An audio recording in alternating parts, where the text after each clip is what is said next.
Hello, I'm Cheryl McCurdy, Associate Professor at the University of Texas Health Science Center at Houston in the School of Public Health, Department of Health Promotion and Behavioral Sciences. My lecture today is Qualitative Methods of Research. Welcome. By the end of this lecture, you will be able to explain what qualitative data are, compare qualitative and quantitative data, describe types of qualitative research methods, describe mixed methods designs, describe an appropriate qualitative research question, and describe the basics of conducting thematic content analysis. I want to begin by telling you about how qualitative methods helped my research team understand the substantial challenges we faced as we began to imagine how we might design a harm reduction approach to heroin use in Tanzania during the mid-2000s. Tanzania is a low-resource country in East Africa on the Indian Ocean and became part of the heroin drug trafficking routes in the late 1980s and early 1990s. By the late 1980s and early 1990s, many young men and women along the coast of Tanzania and Kenya and in Zanzibar were smoking heroin. During the late 1990s, when Afghani heroin began to flood into the market, it was so pure that people could inject it without cooking it, and it quickly replaced the brown sugar variant of heroin from Burma. Because people could cook it and inject it, it was more economical, easy to inject, and cheaper, so many heroin users switched from smoking to injecting. For the first time, an injecting drug epidemic became layered on top of an existing AIDS epidemic. In Europe and North America, the IDU epidemic was well established before the AIDS epidemic. RUT Health and Muhimbili University of Health and Allied Sciences research team, funded by the National Institute on Drug Abuse, began our research into this epidemic, and in my interviews with women injecting heroin in one of the poorest neighborhoods of Dar es Salaam, I was conducting these in-depth interviews in Swahili to learn about practices people use that might put them at risk for acquiring HIV/AIDS. We did these interviews initially so that we could pick up a survey that we'd used with crack cocaine users here in Houston and see how we might change it up so that it would work with injecting drug users in Tanzania. So I was interviewing women to find out what they were doing, how they did it, men and women, and trying to find out what exactly their practices were so that we would be able to design some sort of a harm reduction program that would serve their needs, but also so that we would be able to design a survey that would have the appropriate questions in it.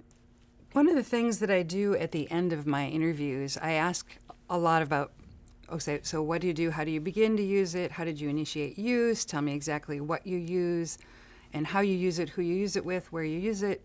This is, so we can understand about works and setting and how that all sort of plays out in a new environment. And at the end of my interviews, I always close with, what is it that I didn't ask you? Because I don't actually live here with you from day to day, and I can't really hang out and observe you in the shooting gallery, because actually my colleagues in Dar es Salaam did not want me to do that kind of ethnography. They felt it was too dangerous. So at the end of an interview, one of the women that I was interviewing near a cemetery said, well, you didn't ask us about flash blood. And I'm like, what? Never heard of such a thing. And she said, flash blood. And I was like, well, can you please tell me what it's about? So I found out at this time, this is in 2005, after we've been doing interviews for a couple of years, that among these young women who were injecting, they had started this new practice. They would take a syringe full of blood, and what their practice was actually was, so they would inject 3 times normally. So they'd inject once, pull back a full syringe, inject again, pull back a full syringe, and then inject a 3rd time. And that's what the normal practice was with all the people who were injecting. In this situation, a friend who was sort of down and out and wasn't able to get any customers, most of these women were sex workers, so she was so down and out or sick that she wasn't able to get any customers. She didn't have any money for heroin. She couldn't trade sex for heroin because she looked so awful and was feeling so awful. She would go to her friends and beg for something to make sure she didn't go through withdrawal. So she wanted a hit of heroin, but the friends weren't quite that good of friends. But their best friends would give them instead of injecting 3 times, they engaged in this altruistic behavior of, so they said they like to inject 3 times because then they really felt the steam in their head. They really got the high. So they actually were willing to forego that. They only injected once, pulled back the whole syringe, and handed that syringe full of blood to their friend, who then injected that syringe full of blood into themselves. And it was meant to help somebody not go through withdrawal, and people who watched it said that the women who injected flash blood nodded off as if they had just gotten a hit of heroin. So I don't know if it's placebo or what, but people started doing it and had been doing it for a while. So we actually were doing a survey at the time with injecting drug users, so we actually added that. We were probably about 150 interviews into a survey with about 300 folks, but we added that to the survey to find out how many people were using at that point in time, how many people had ever done flash blood. So this is one of the things that you can get from qualitative research. It enhances projects that you're doing quantitatively. It helps you understand what's going on in the field, and it reveals really incredibly dangerous practices like flash blood. So we were able to immediately, when we did begin harm reduction, get the message out to this community that this was one of the most dangerous things they could possibly do.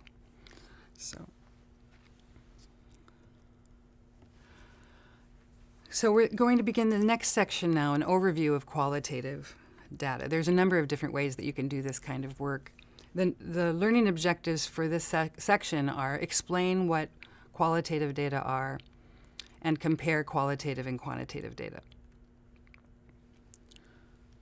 So qualitative data allows for the collection of detailed information about people's ideas, practices, and experiences, often within the context in which they occur. So for me, again, if I go back to the heroin users I was talking to, the women had all sorts of things, ideas about blood that I hadn't heard before. So they believed that one of the things that happens when you're a woman using a lot of heroin is that and when you're not taking care of yourself, so a lot of these women were only having maybe a glass of orange juice a day and maybe a muffin. So they were very thin, they weren't healthy, they weren't no longer having their periods. So they believed that the heroin was causing the blood in their body to back up, and that it was causing the wounds on their body to emerge and cause problems. They didn't really associate it with the injection so much. They thought the blood was dirty, it was backing up because they weren't having their periods, and it was causing all of the illnesses and problems that they had. So this is when you're asking people about their ideas, this is the kind of information that you can get. You're hearing about their experiences, and you're able to observe what's actually going on. So in this setting, a number of the people that I was interviewing, one of them was breastfeeding, so we were able to talk a little bit about how that affected her child. Another woman had been hit by her client in a car, so she had a broken pelvis and she had sores in her legs and should have been taking antibiotics, but didn't have access to any of that, so she smelled. And one of the things that happened while we were talking, she said, we don't like to take baths. It was pretty obvious if you're actually smelling. So that's one of the things about interviews. You're there with the person, you're spending time with them in this small room, they're telling you stories, and if they're homeless or and they haven't had a chance to bathe in a long time, there's the smell associated with the whole thing. And so she said, I know I probably smell, but the thing that probably no one else has told you is that we don't like to bathe because it interrupts the high that we experience. It wakes you up, and we don't want to wake up. And so I was able to explore that more in further interviews, where people really wanted the experience that they wanted from heroin was to take them away from their situation and sort of to fall asleep and to be calmed and to feel this sort of peace. And having a bath would have interrupted all of that, so they didn't want to go there. So the setting, the people, the objects, the activities, and the interactions in the setting can also be observed, recorded, and analyzed. So I'm actually doing this interview, but while I have the recorder on, I'm writing down actually how they're dressed. Some of them have really long fingernails on one particular digit, so I'm writing down which one is really long, and then I can ask later, what does that mean? What is the meaning behind that? Whether or not they have bracelets One woman told me that a bracelet on the ankle meant that you're available for anal sex. So these sorts of things are really important for you to pay attention to. So you want to be able to spend time in the community, really work with them, try to understand the meaning of all the different things, the symbols and everything else and the interactions that they have and why those interactions are happening in particular ways. So when we talk about qualitative versus quantitative data, there's a tendency, I think, in public health and medicine to really favor quantitative, and I think that they aren't either or, that you should be doing them together. And they give you different things. Anyway, qualitative is more inductive, quantitative is more deductive. Qualitative requires a smaller sample size. It really depends on the type of qualitative method you're using, what that sample size should be. We'll talk about that later. And with quantitative, you're generally wanting a larger sample size. So 30 may be enough for the qualitative interviews, 300 might be what you need for the quantitative. But that's okay for each approach. In qualitative, you want a purposeful sample. And in quantitative, a random sample is usually what you want. So purposive sample, what does that mean? So for example, if I wanted to find out more about flash blood, that's what I had to do. I had to find out more people who were doing it. Because if I had just randomly gone out and asked anybody who was an injector to tell me more about flash blood and they didn't even know what it was, I wasn't going to get any information. So I had to go back to interview more, snowball, ask these women to introduce me to other women who were doing the same thing to find out about it. And actually, when we added it to the survey, other researchers working in Zanzibar and in Kenya added it to their surveys, and they found out that it had already spread along the whole Swahili coast and into Zanzibar. So they inform one another, these different approaches. In qualitative, you're asking more open-ended questions geared towards discovery. Again, the flash blood point. Closed-end questions are more common in quantitative with predetermined measures. You need to get through it, and you need to have them be systematic. And they're systematic, again, in qualitative, but they're more open-ended. You don't control what the answers are. You might, for a phenomenological research project, say, tell me about your life before HIV/AIDS, tell me about your life after, and then shut up and let them talk for an hour and a half. Really without really interjecting. If you have somebody who has that lived experience and you screened them before you started the study to know that they would be willing to talk about this, you should be able to have them really be talking the whole time and you're not interjecting much at all in that interview. So in qualitative, you're seeking more of a holistic understanding of the context. You really want to know why this particular thing is happening in this particular situation. And in quantitative, you have the exact variables you really know that you want to look at. You have to be really focused. Qualitative is not generally generalizable and recognizes that, and it's kind of the point. And quantitative likes to claim it's generalizable, and it is sometimes, but it isn't every time. So that's something that needs to be looked into a little bit more. Anyway, in qualitative, you're focusing a little bit more on how and why something's going on.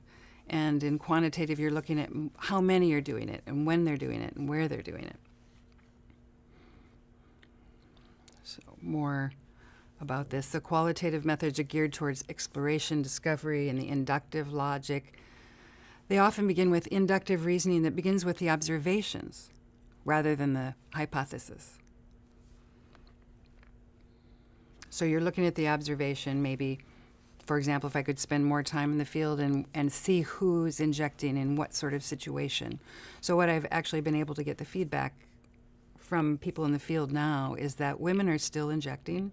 They're injecting in one part of town. They're more likely to be younger and poorer in one particular section of the poorest part of town. So we could, if we were able to observe over time, see the pattern of users and how that changes over time and how they introduce one another to the practice and what exactly are the different factors. Structural violence is a huge part of it because they're so marginalized in the community and they don't have any access. Usually by the time they're injecting heroin, they've lost their primary family and friends that they used to have for support, and they've been abandoned. A lot of them are homeless or living with another drug user.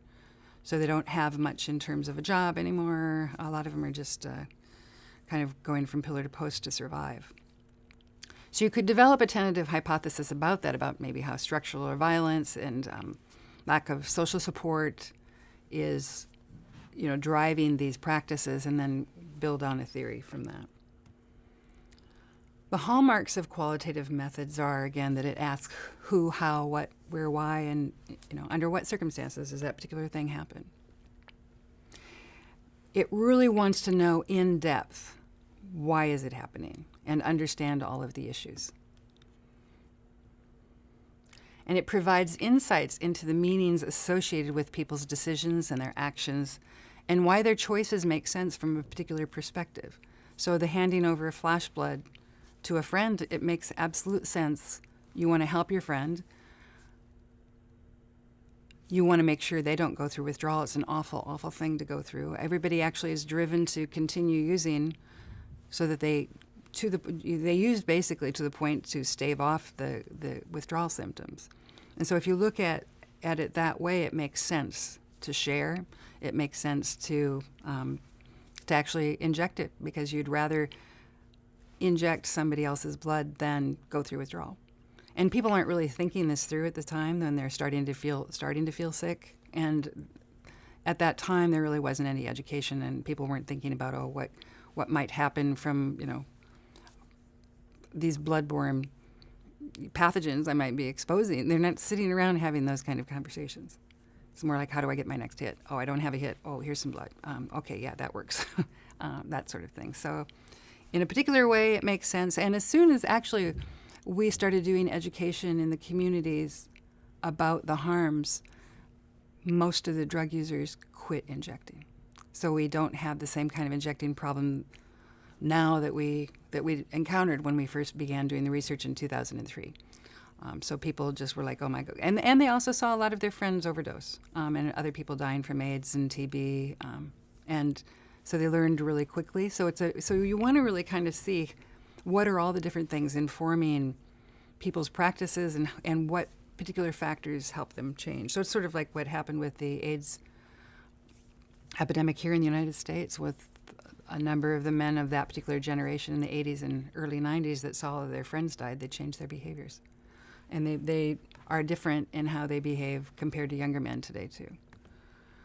So it considers, again, the social phenomenon holistically. It's not looking at just one little aspect of it. So we don't want just to know, what kind of syringe do you use for flash blood? That really isn't that helpful. But if we know the circumstances under which somebody would use it, and know that it is, actually now from the survey, by putting them both together, we were able to see that it was the women who were most vulnerable who were the ones that were injecting. So these women had been victims of incest or other forms of violence. They were the ones that we really needed to target and try to help the most. They were the most likely to be injecting flash blood. So qualitative methods are contextual, and the context is studied. It also is emergent in that it's responding to new information. So again, the flash blood. So as soon as we found out about it, we were able to start talking to people and let them know right away that really they shouldn't be doing that at all, and the harms that might come if they continue to do it. And another hallmark of qualitative methods is it recognizes the researcher's role as an instrument in the research process.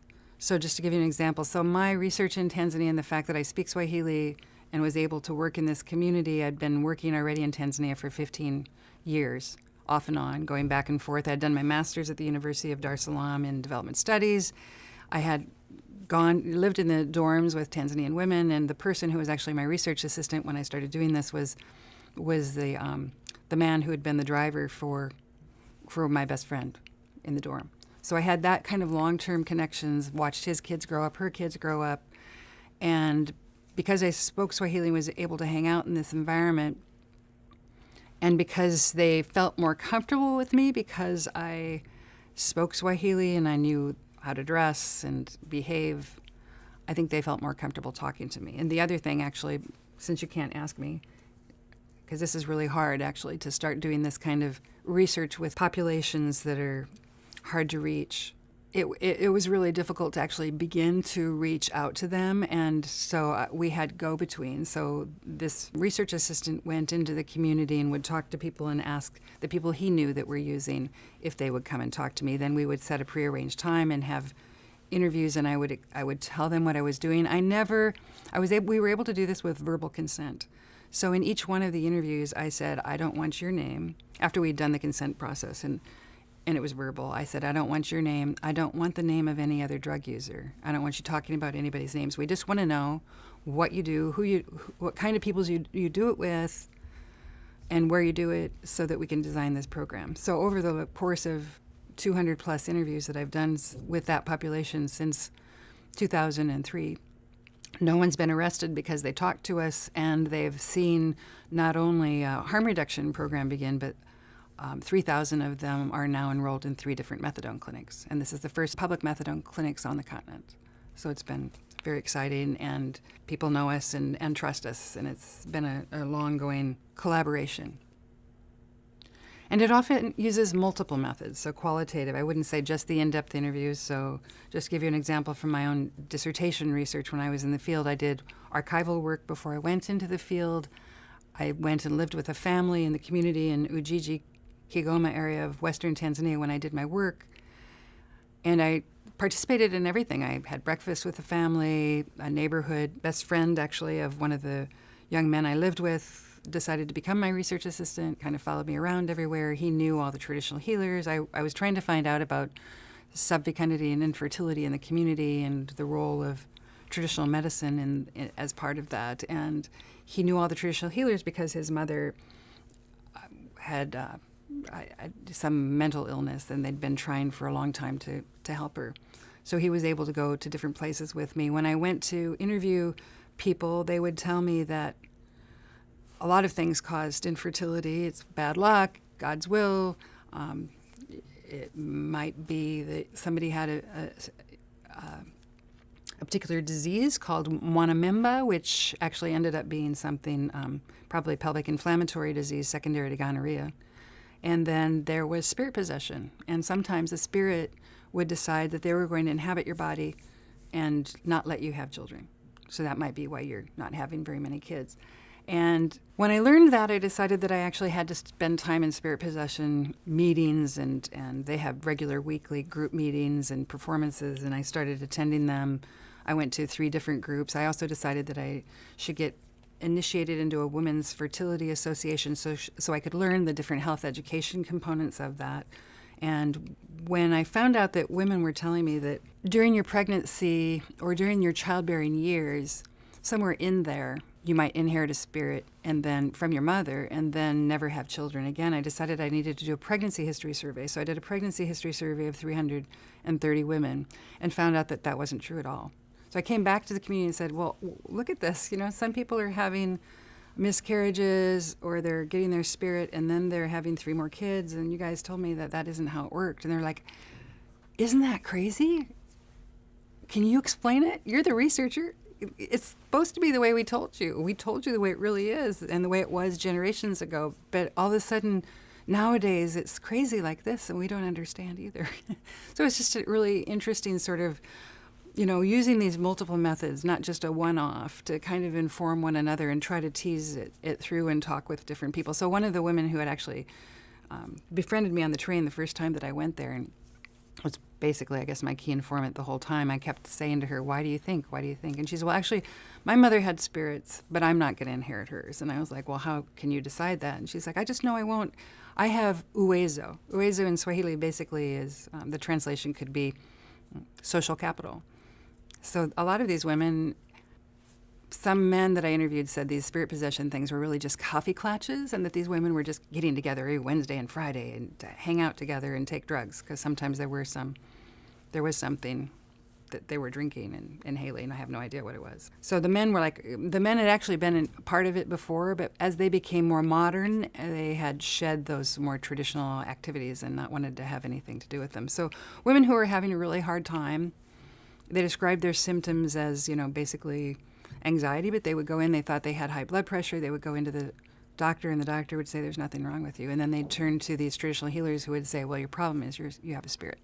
and the spirit wants you to do X, Y, and Z, like your husband needs to buy you a couple of dresses and a ring and build you a separate little small house where you can stay on 2 or 3 nights a week and treat you more special and be more respectful. So it was a way that women, in a sense, with the spirit, could negotiate a better life, and it wasn't their fault. And they weren't asking for these things. The spirit was demanding it on their behalf. And everyone, agreed to come to terms and live with their spirits. There was none of this, exorcism sort of thing. It was this, you had a spirit and you learned to live with it, and you developed a nice sort of healthy relationship and had these weekly meetings that were sort of like parties sometimes on the weekends. So all of those different methods were part of my dissertation.